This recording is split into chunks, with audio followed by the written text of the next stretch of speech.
ദൈവനാമം മഹത്വപ്പെടുമാറാകട്ടെ. സ്വർഗീയ പർദീസ എന്ന ഈ വീഡിയോയുമായി ഒരിക്കൽ കൂടി സ്വർഗദാത അവിടുത്തെ മക്കളുടെ മുൻപാകെ നിൽക്കുവാൻ തന്ന വൻ ഭാഗ്യത്തോർത്ത് നന്ദി പറയുകയാണ്. അപ്പോൾ എല്ലാ മക്കളെയും സമൃദ്ധമായി അനുഗ്രഹിക്കണേ പൊന്നപ്പ. പ്രിയപ്പെട്ട മാലോകരെ, മനുഷ്യരായ നമ്മൾ എല്ലാവരും ഈ ഭൂമിയിൽ ജീവിതം മുന്നോട്ട് ഇങ്ങനെ നയിച്ചു കൊണ്ടിരിക്കുമ്പോൾ നമുക്ക്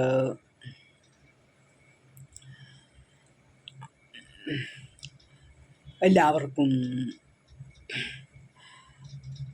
ഒരേ ഒരു ആഗ്രഹം ഉണ്ട് തന്നെ, സന്തോഷത്തോടും സമാധാനത്തോടും കൂടി അങ്ങനെ ഭൂമിയിലെ ജീവിതം മുന്നോട്ട് പോകണം എന്ന് തന്നെ. എന്നാൽ പ്രിയപ്പെട്ടവരെ, നമ്മളൊന്ന് ചിന്തിച്ച് നോക്കിയാൽ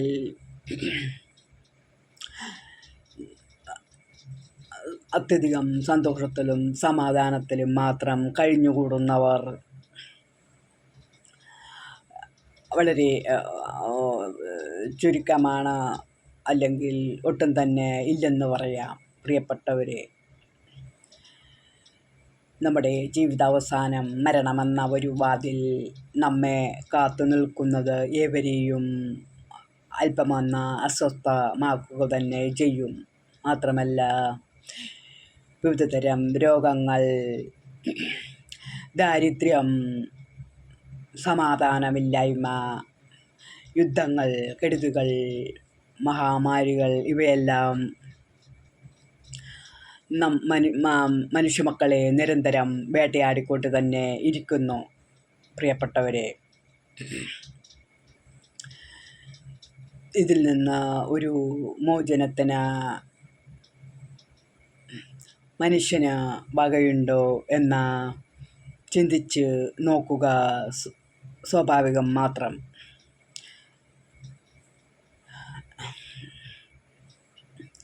ഇടുകൊടുക്കെ ചോറും കറിയും എന്ന പോലെ നമ്മൾ ആഗ്രഹിക്കുന്നതെല്ലാം സാധിച്ചു തരുന്ന ഒരു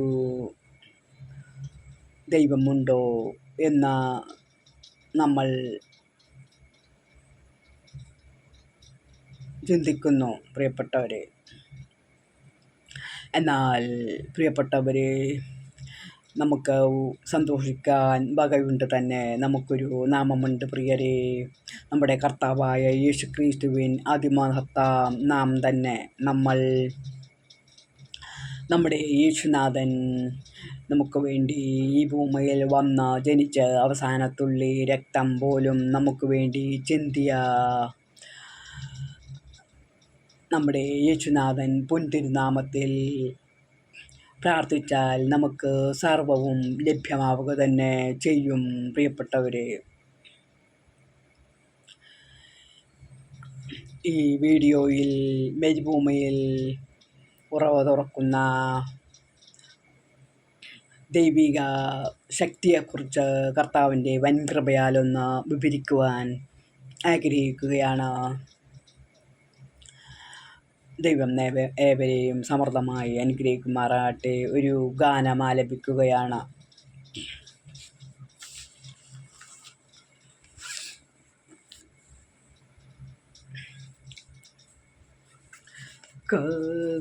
കപാടി കുയിലും പാടി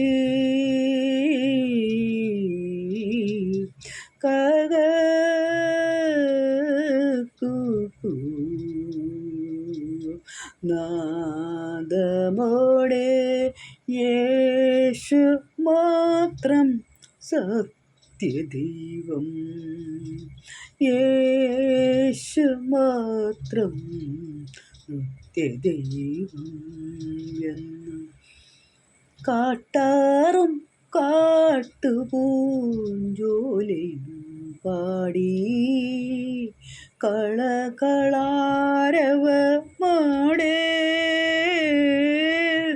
യേശു മാത്രം സത്യദൈവം. യേശു മാത്രം നിത്യദൈവം. മാനവും ഭൂമിയും പാടി സൂര്യചന്ദ്ര താരാദികൾ ഉജ്ജല ശോഭയോടർത്തുപാടി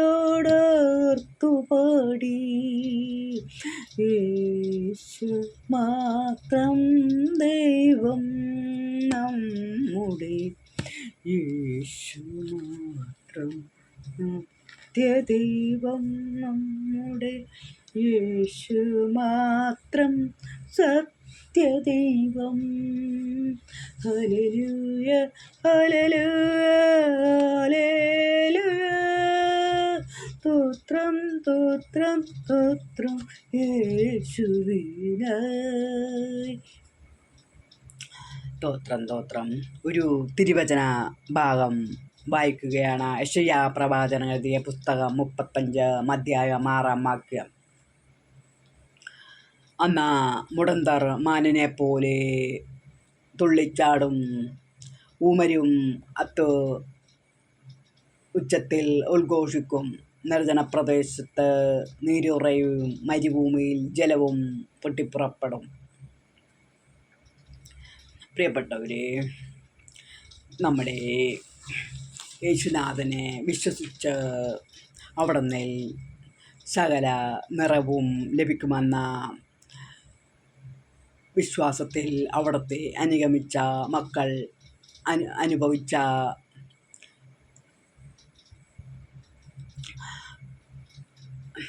അത്യത്ഭുതകരമായ നേട്ടങ്ങളാണ് ഈ തിരുവചന ഭാഗത്തിലൂടെ യെശയ്യാ പ്രവചകൻ വർഷങ്ങൾക്ക് മുമ്പേ നമ്മോട് പ്രവചിച്ചത്. പ്രിയപ്പെട്ടവരെ, നമ്മുടെ യേശുനാഥനിൽ നമുക്ക് സർവമുണ്ട്. പ്രിയരെ, നമ്മുടെ യേശുനാഥനെ തൊട്ടറിഞ്ഞ അവിടുത്തെ അത്ഭുത പ്രവൃത്തികൾ കണ്ട് അവിടുന്ന് നിറഞ്ഞ ഒരു വ്യക്തി പിന്നീട് ഈ ലോകത്തിലെ നിസാര നേട്ടങ്ങൾക്കായി കൊതിക്കുകയില്ല, ആഗ്രഹിക്കുകയില്ല.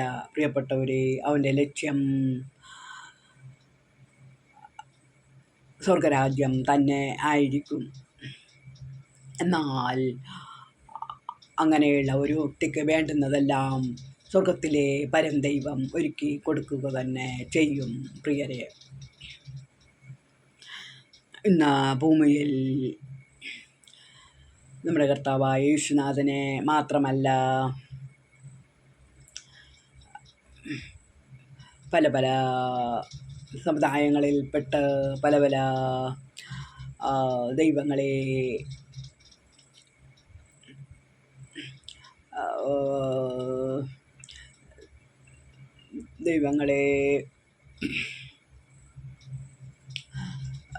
വന്ദിക്കുന്ന, പ്രാർത്ഥിക്കുന്ന, അവരോട് പ്രാർത്ഥിക്കുന്ന ജനവിഭാഗങ്ങൾ ഉണ്ട്. പ്രിയപ്പെട്ടവരെ, ഹിന്ദുമതം, മുസ്ലിം മതം, ബുദ്ധമതം, ജൈനമതം, ഈ മതങ്ങളെല്ലാം മനുഷ്യനെ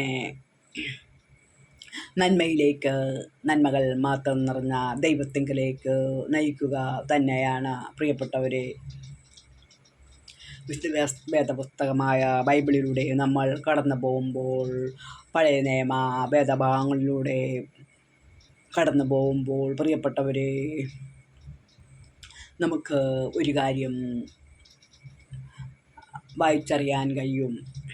ഈ ഭൂമിയും സ്വർഗവും മണ്ഡകടാകങ്ങളും എല്ലാം സൃഷ്ടിച്ച് പരിപാലിച്ച് മരുന്ന നമ്മുടെ ദൈവം ഏകനായി അജയനായി സ്വർഗത്തിൽ സ്വർഗദൂതന്മാരോടും മാലാഖമാരോടും സ്വർഗീയ സൈന്യങ്ങളോടുമൊത്ത് വാസം ചെയ്യുമ്പോൾ അവിടുത്തെ സ്നേഹത്തിൻ്റെ പര്യായമായ മാനവ സൃഷ്ടിയിൽ നിന്നും ചിലതെല്ലാം പ്രതീക്ഷിക്കും. പ്രിയപ്പെട്ടവരെ,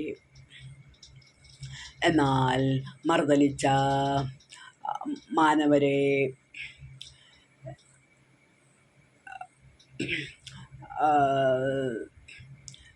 നിർവയിലേക്ക് നയിക്കുന്ന ഒരു ദൈവത്തെ നാം കാണുന്നു പ്രിയപ്പെട്ടവരെ.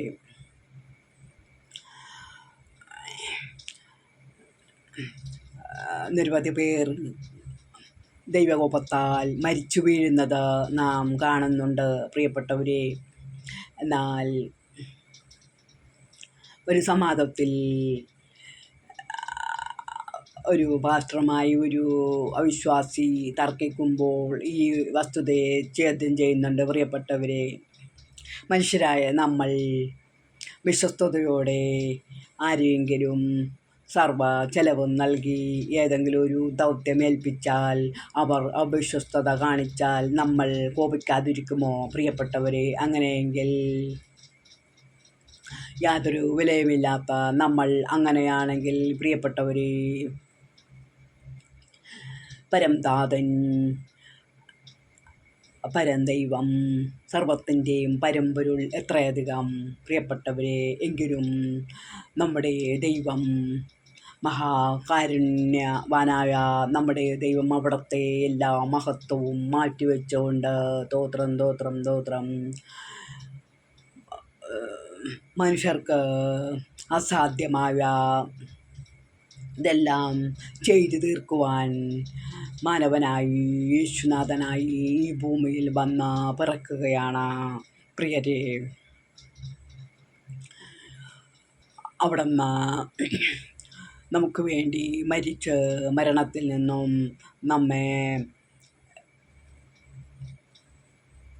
വേർപെടുത്തി സ്വർഗതാതനോട് അടുപ്പിക്കുക തന്നെ ചെയ്തു പ്രിയപ്പെട്ടവരെ. യേശുനാഥൻ തിരുരക്തത്താൽ മാനവകുലത്തിൻ്റെ സർവ പാപങ്ങളും മായ്ക്കപ്പെട്ടിരിക്കുകയാണ് പ്രിയപ്പെട്ടവരെ. മനുഷ്യരായി ജനിക്കുന്ന മാനവർക്കെല്ലാം സ്വർഗരാജ്യം ഉറപ്പ്, നിത്യാനന്ദം ഉറപ്പ്. അടിയാത്തൂരിക്കൽ ആന്ധ്രാപ്രദേശിൽ ഒരു സായിബാബയുടെ സ്കൂളിൽ അധ്യാപികയായി ജോലി ചെയ്തുകൊണ്ടിരുന്നപ്പോൾ സായി മന്ദിരത്തിൽ തന്നെയായിരുന്നു ഞങ്ങൾ താമസിച്ചിരുന്നത്. അപ്പോൾ ഭജന തുടങ്ങുമ്പോൾ എല്ലാവരും വരും. ഒരിക്കലൊരു സഹോദരൻ എന്നോട് ചോദിച്ചു, നിങ്ങൾ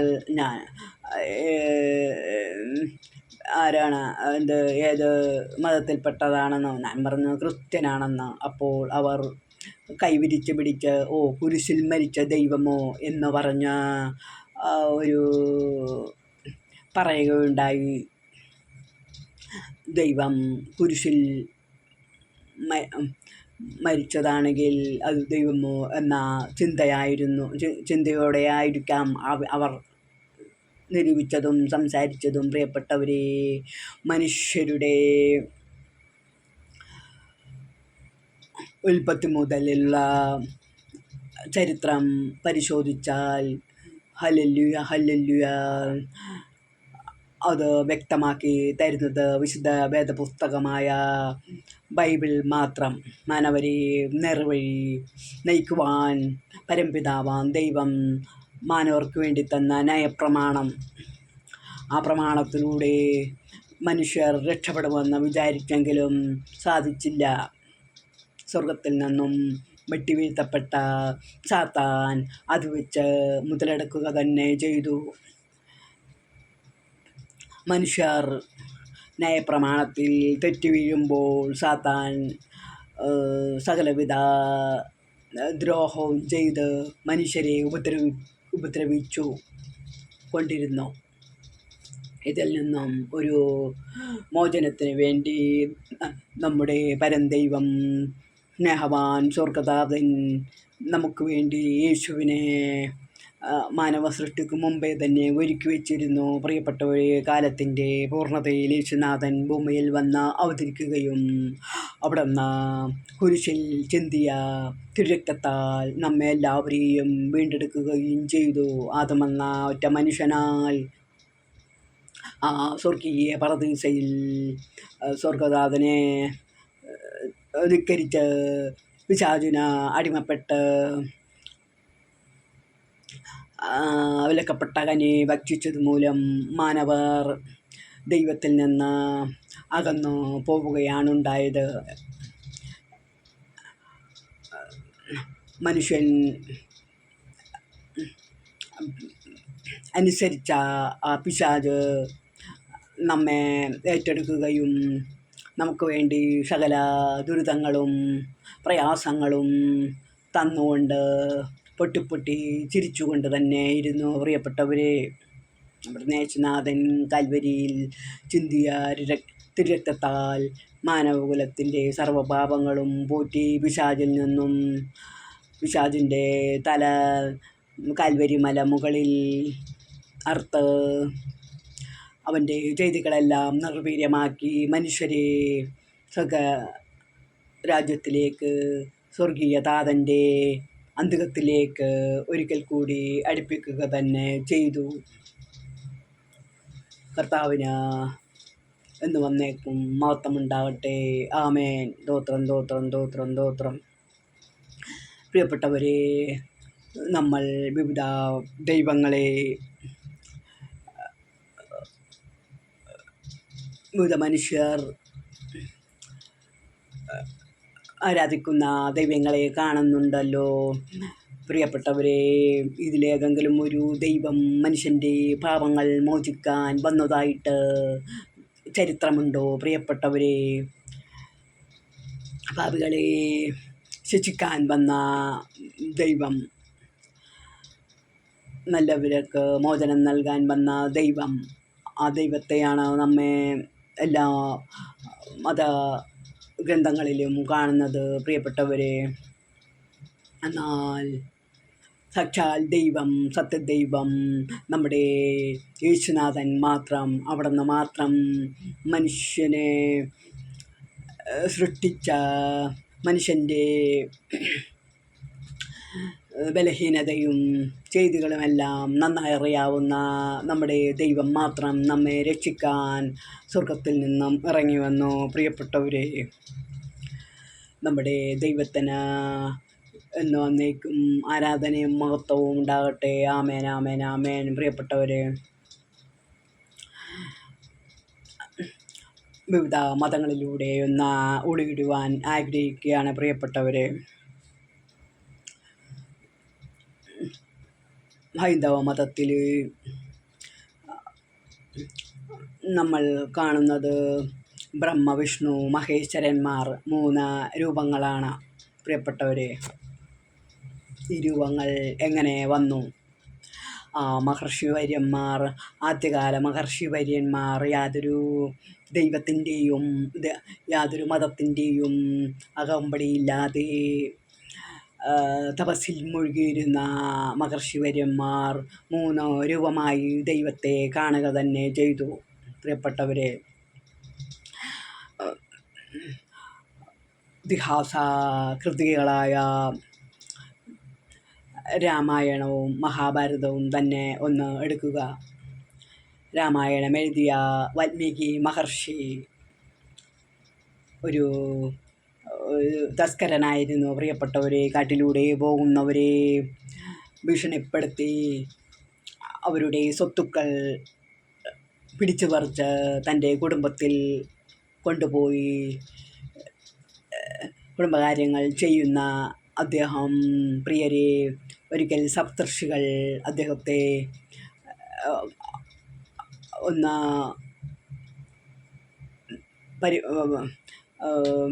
ഒന്ന് മാറ്റി തീർക്കാൻ തന്നെ വന്ന് പോവുകയാണ് കാട്ടിലൂടെ. അപ്പോൾ പതിവ് പോലെ വാൽമീകി അവരിൽ നിന്നും സ്വത്തുക്കൾ തട്ടിപ്പറിച്ചപ്പോൾ അവർ ചോദിച്ചു, ഈ ചെയ്യുന്ന പാപങ്ങൾക്ക് ആരൊക്കെയാണ് ഉത്തരവാദി? അപ്പോൾ ഞാനും എൻ്റെ കുടുംബവും എന്ന് പറഞ്ഞു. എന്നാൽ വീട്ടിൽ പോയി ചോദിച്ചു വരൂ എന്ന് സപ്തർഷികൾ പറഞ്ഞപ്പോൾ വീട്ടിൽ പോയി ചോദിച്ചു. ഞാൻ കൊള്ള ചെയ്യുന്ന മുതൽ നമ്മൾ എല്ലാവരും അനുഭവിക്കുന്നുണ്ടല്ലോ, അതിൻ്റെ ശിക്ഷ നമുക്ക് എല്ലാവർക്കും തന്നെ ലഭിക്കുമല്ലോ എന്ന്. അപ്പോൾ ഭാര്യയും മക്കളും പറഞ്ഞു, ഇല്ല, അങ്ങ് തന്നെ, അച്ഛൻ തന്നെ ആ ശിക്ഷ അനുഭവിക്കണമെന്ന് തിരിച്ചെത്തി. മാനസാന്തരപ്പെട്ട വാൽമീകി അങ്ങനെ തപസ്സനുഷ്ഠിക്കുകയാണ്. അങ്ങനെ അവിധം മഹർഷിയായി തീർന്ന അദ്ദേഹം 2 കുരുവിപ്പക്ഷികൾ, സ്നേഹത്തോടെ തലോടിക്കൊണ്ടിരുന്ന കുരുവിപ്പക്ഷികളെ ഒരു കാട്ടാളൻ അതാ അമ്പെയ്ത് വീഴ്ത്തി വേർപിരിക്കുന്നത് കണ്ട മനസ്സലിഞ്ഞ രാമായണം എഴുതുകയാണ് പ്രിയപ്പെട്ടവരെ. രാമായണത്തിൽ വാൽമീകി രാമനെ പച്ചമനുഷ്യനായ രാമനായിട്ടാണ് സൃഷ്ടി നടത്തിയിരിക്കുന്നത്. സീതയെ കട്ടുകൊണ്ട് പോകുന്ന രാവണൻ, അതുമൂലം ഹൃദയവ്യഥ അനുഭവിക്കുന്ന രാമൻ, പ്രിയപ്പെട്ടവരെ. എന്നാൽ അന്ത്യത്തിൽ രാവണൻ്റെ രാജ്യവും ബന്ധുമിത്രാദികളും എല്ലാം കത്തി ചാമ്പലാവുകയാണ് പ്രിയപ്പെട്ടവരെ. സ്ത്രീയോട് അനീതി ചെയ്താൽ പരിപൂർണ നാശമായിരിക്കും ഫലമെന്ന് രാമായണം നമുക്ക് വ്യക്തമാക്കി തരുന്നു പ്രിയപ്പെട്ടവരെ. എന്നാൽ മലയാള ഭാഷയുടെ പിതാവായ എഴുത്തച്ഛൻ രാമായണത്തെ അധ്യാത്മരാമായണമെന്ന നിലയിൽ പരിവർത്തനം ചെയ്തപ്പോൾ പ്രിയപ്പെട്ടവരെ, അന്ന് 16, 17 നൂറ്റാണ്ടുകളിൽ നിലനിന്നിരുന്ന സമൂഹത്തിൻ്റെ ഉച്ചനീചത്വങ്ങളും ഷളത്തങ്ങളും പ്രിയപ്പെട്ടവരെ ഒന്ന് മാറ്റിമറിക്കാൻ വേണ്ടി, സമൂഹത്തെ ഒന്ന് പരിവർത്തനം ചെയ്യാൻ വേണ്ടി, ഒന്ന് നന്മ കൊണ്ട് നിറക്കാൻ വേണ്ടി രാമനെ ദൈവമാക്കി അവതരിപ്പിച്ചു, ദൈവിക പരിവേഷം ചാർത്തി അവതരിപ്പിച്ചു. ഇന്നും എഴുത്തച്ഛൻ്റെ രാമായണം, അധ്യാത്മരാമായണം കർക്കിടക മാസം വായിച്ച് നന്മയിൽ നിറയുന്ന പ്രിയപ്പെട്ടവർ ഉണ്ടല്ലോ. പ്രിയരെ, മഹാഭാരതത്തിലൂടെ നമ്മൾ കടന്നു വരുമ്പോൾ, മഹാഭാരതം എഴുതിയ വ്യാസൻ പരാശരമുനിയുടെ മകനാണ്. പരാശരമുനി ഒരു വഞ്ചിയിൽ കയറുമ്പോൾ ഒരു മുക്കുവസ്ത്രീയിൽ ലഭിച്ച മകൻ തന്നെ. വേദവ്യാസൻ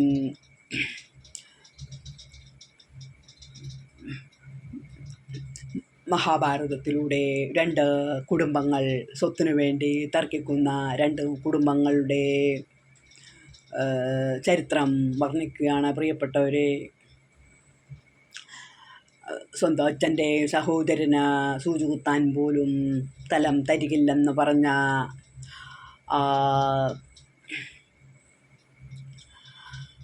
ജ്യേഷ്ഠൻ്റെ 100 മക്കളും മരണപ്പെടുന്ന കാഴ്ച മഹാഭാരതത്തിലൂടെ നാം കാണുന്നു പ്രിയപ്പെട്ടവർ. ഈ ഭൂമിയിലെ വിശിഷ്യ സ്ഥലത്തിന് വേണ്ടി, താമസ സൗകര്യങ്ങൾക്ക് വേണ്ടി സഹോദരനെ വിലയില്ലാതെ പരിഗണിക്കാതിരിക്കുന്നവർക്ക് സർവനാശമാകുമെന്ന് മഹാഭാരതം നമുക്ക് കാട്ടിത്തരുന്നു പ്രിയപ്പെട്ടവരെ. വേദവ്യാസൻ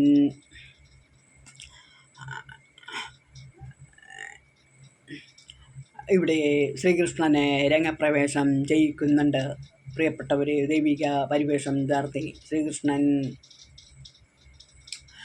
ചെന്ന് മധ്യസ്ഥം വഹിച്ചിട്ടും ധൃതരാഷ്ട്രരുടെ മക്കൾ 1 ഇഞ്ച് പോലും വഴങ്ങിയില്ല. സൂചികുത്താൻ പോലും സ്ഥലം പാണ്ഡവരുടെ മക്കളായ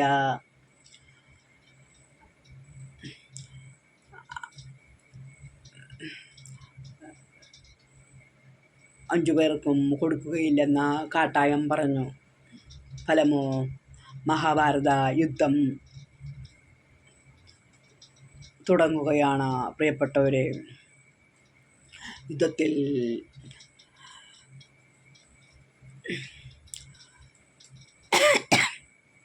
സൂചികുത്താൻ പോലും തലം പാണ്ഡവർക്ക് കൊടുക്കില്ലെന്ന് പറഞ്ഞ കൗരവാദികൾ നാശമടയുകയാണ് ഒന്നഴിയാതെ തന്നെ. തോത്രം തോത്രം തോത്രം തോത്രം തോത്രം തോത്രം തോത്രം.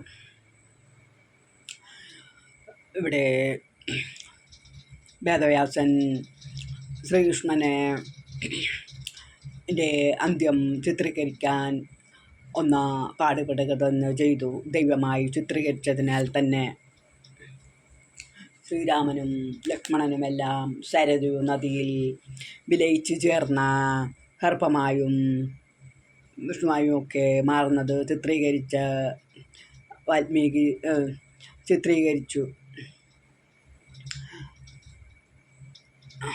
ചിത്രീകരിച്ചപ്പോൾ പ്രിയപ്പെട്ടവരെ, ശബരി എന്ന വേടൻ്റെ അമ്പ് കാൽപാദങ്ങളിലേറ്റ് മരണം പോകുവാൻ വേദവ്യാസൻ ഇടവരുത്തി. ശ്രീകൃഷ്ണനെ മരിപ്പിക്കാൻ വേദവ്യാസൻ കുറേ പാടുപെടുക തന്നെ ചെയ്തു. പ്രശസ്ത നിരൂപകന്മാരായ മുണ്ടശ്ശേരിയും കുർട്ടികൃഷ്ണമാരാരും ഇവിധം നമ്മെ അറിയിക്കുന്നു. ഇതിഹാസ കൃതികൾ പോലെ വളരെ പ്രാമുഖ്യമുള്ള ഒരു കൃതിയാണ് അഭിജ്ഞാന ശാകുന്തളം. പ്രിയപ്പെട്ടവരെ, കാളിദാസൻ അഭിജ്ഞാന ശാകുന്തളം എഴുതിയത് ഒരു പ്രത്യേക ലക്ഷ്യം വെച്ചുകൊണ്ട് തന്നെയാണ്. അന്നത്തെ രാജാക്കന്മാർ കാട്ടിൽ വേട്ടയ്ക്ക് പോകുമ്പോൾ അവിടുത്തെ കാനന യുവതികളെ ഗാന്ധർവ വിധിപ്രകാരം പരിണയിച്ച് ശേഷം നാട്ടിൽ വരുമ്പോൾ പിന്നെ അവരെ ഓർക്കുകയില്ല. എന്നാൽ അജ്ഞാന ശാകുന്തളത്തിൽ കാളിദാസൻ ആ മോതിരം നഷ്ടപ്പെട്ടതുകൊണ്ടാണ് ഓർക്കാഞ്ഞത് എന്ന ആ സംഭവം ഒന്ന് തിരികെ കയറ്റുകയുണ്ടായി. അതിനാൽ തന്നെ ഈ നാടകം കാണുന്ന രാജാക്കന്മാർ പോലും അകമഴിഞ്ഞ ആസ്വദിക്കുക തന്നെ ചെയ്തു. പ്രിയപ്പെട്ടവരെ,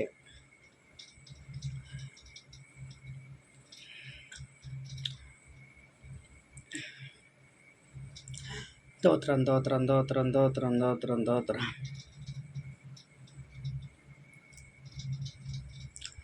ഹല്ലേലൂയ ഹല്ലേലൂയ ഹല്ലേലൂയ.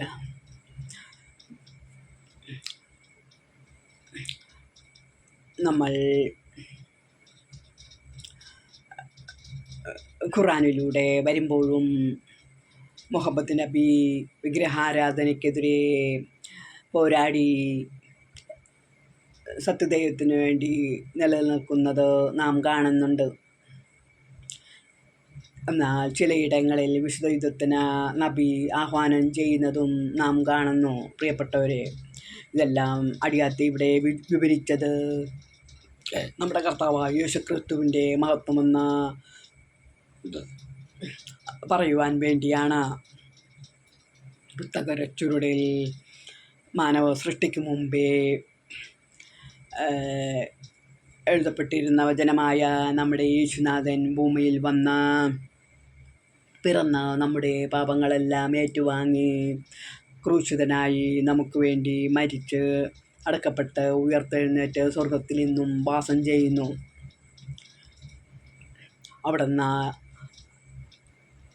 അവിടുത്തെ കരുണയാൽ സ്വർഗദാതൻ്റെ അതീവ സ്നേഹത്താൽ പരിശുദ്ധാത്മാവിൻ്റെ പ്രവർത്തനത്താൽ നമുക്ക് ഈ ഭൂമിയിൽ നാം ആഗ്രഹിക്കുന്നതും ചോദിക്കുന്നതുമെല്ലാം ലഭ്യമാവുക തന്നെ ചെയ്യും.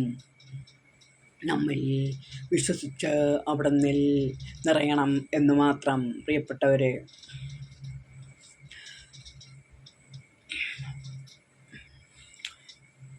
മരുഭൂമിയിൽ നീരുറവ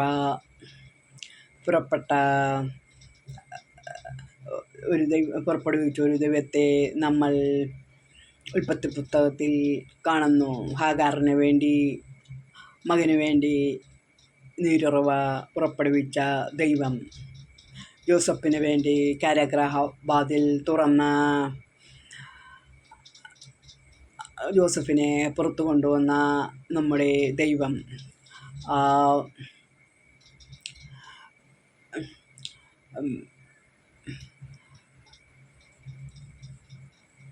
പത്രോസിനെ കാരാഗൃഹത്തിൽ നിന്നും പുറത്തു കൊണ്ടുവന്ന നമ്മുടെ ദൈവം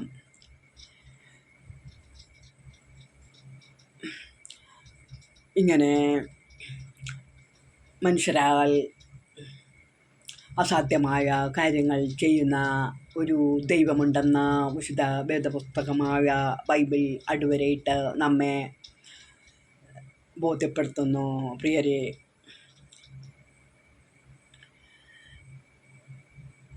അടിയാത്തിയുടെ ഒരു ചെറിയ ജീവിതസാക്ഷ്യവും കൂടി ഒന്ന് വിവരിക്കാൻ ആഗ്രഹിക്കുകയാണ്. കർത്താവിൻ്റെ വൻകൃപയാൽ തന്നെ പ്രിയപ്പെട്ടവരെ, അടിയാത്തി സ്നാനപ്പെട്ട് രക്ഷാ ജീവിതത്തിലേക്ക് വന്ന ഒരു 4 വർഷം കഴിഞ്ഞപ്പോൾ ഒരു ദർശനം കാണുകയുണ്ടായി. എഴുതുവാനുള്ള ഒരു വരമായിരുന്നു അന്ന് അടിയാത്തിക്ക് ലഭിച്ചത്. അതിന് മൂലം തന്നെ നിരവധി പുസ്തകങ്ങൾ എഴുതി വിവിധ സഭകൾക്ക് കൊടുത്തു. ആദ്യമായി അടിയാത്തി ഒരു ബുക്ക് എഴുതി ഒരു സഭയ്ക്ക് കൊടുത്തപ്പോൾ ഇനി അടിയാത്തി ജീവിക്കരുത് എന്ന് അടിയാത്തി ആഗ്രഹിക്കുകയുണ്ടായി. എന്നാൽ ഇന്നും അടിയാത്തി ജീവിച്ചിരിക്കുന്നു. എന്നാൽ അന്ന് ഒരു വീഡിയോ എടുക്കുവാനുള്ള ഒരു സംവിധാനമൊന്നും ഇല്ലാതിരുന്ന ഒരു കാലമായിരുന്നു. ഈ ദർശനം കണ്ടത് ഒരു മൊബൈൽ വീഡിയോ എടുക്കാൻ തക്ക വിധമുള്ള മൊബൈൽ മേടിക്കാൻ പറ്റുമോ എന്നും അടിയാത്തി സംശയിച്ചു. എന്നാൽ 2021 അടിയാത്തിയുടെ മാതാവ്, പ്രിയ മാതാവ്, സ്നേഹവതിയായ അടിയാത്തിയുടെ അമ്മ കൊറോണ മൂലം കർത്തൃസന്നിധിയിൽ ചേർത്തപ്പെട്ടപ്പോൾ കഠിനവേദന അനുഭവിക്കേണ്ടി വന്നെങ്കിലും അടിയാത്തിക്കൊരു ചെറിയ വാതിൽ തുറന്നു കിട്ടി. ഒരു ഹോം നഴ്സായി 2023 ജോലി ചെയ്യുവാനും ഒരു മൊബൈൽ വാങ്ങുവാനും അടിയാത്തിക്ക് ഭാഗ്യം ലഭിച്ചു. ഇത്തരണത്തിൽ കുരട്ടിക്കടുത്ത് ഒരു ഭവനത്തിൽ 5 മാസം അടിയാത്തി അവിടെ ജോലി ചെയ്യുകയുണ്ടായി. അവിടുത്തെ പ്രിയ മക്കൾ 7ാം ക്ലാസ്സുകാരൻ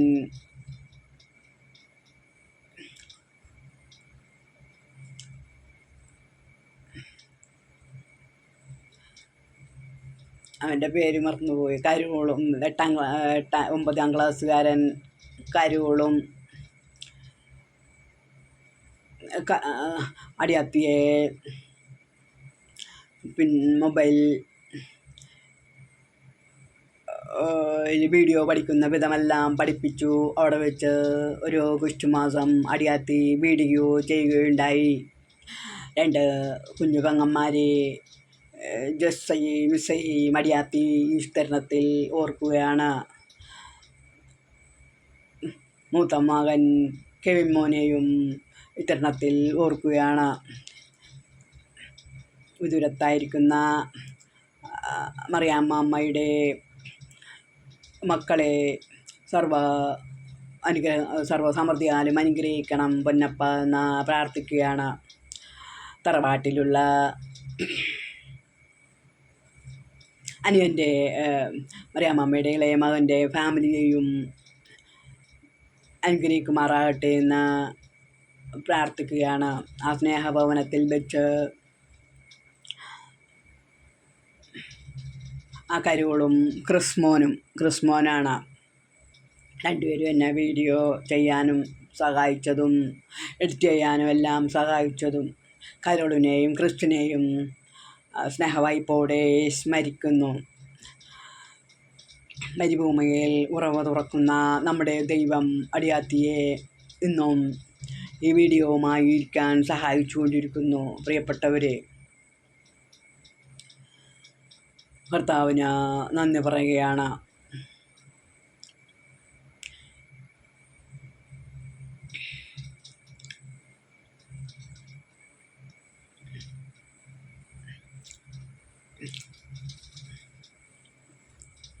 കർത്താവിൻ്റെ വൻകൃപയിൽ ശരണം വെച്ചുകൊണ്ട് ഈ വീഡിയോ അടിയാത്തി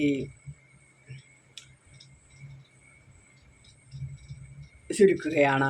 പിതാവാദൈവത്തിൻ്റെ സ്നേഹപുത്രനാം ദൈവത്തിൻ്റെ കൃപയും പരിശുദ്ധാത്മാവിൻ്റെയും സംസർഗവും എല്ലാ മക്കളോടും ഉണ്ടായിരിക്കുമാറാകട്ടെ. തൻ്റെ പുത്രനെ നൽകി ഞങ്ങളെ മരണത്തിൽ നിന്നും വീണ്ടെടുത്ത അവിടുത്തെ നാമമഹത്വത്തിനായി ഹല്ലേലൂയ, ഹല്ലേലൂയ, ഹല്ലേലൂയ. കർത്താവ് യേശുവേ, വേഗം വരണമേ.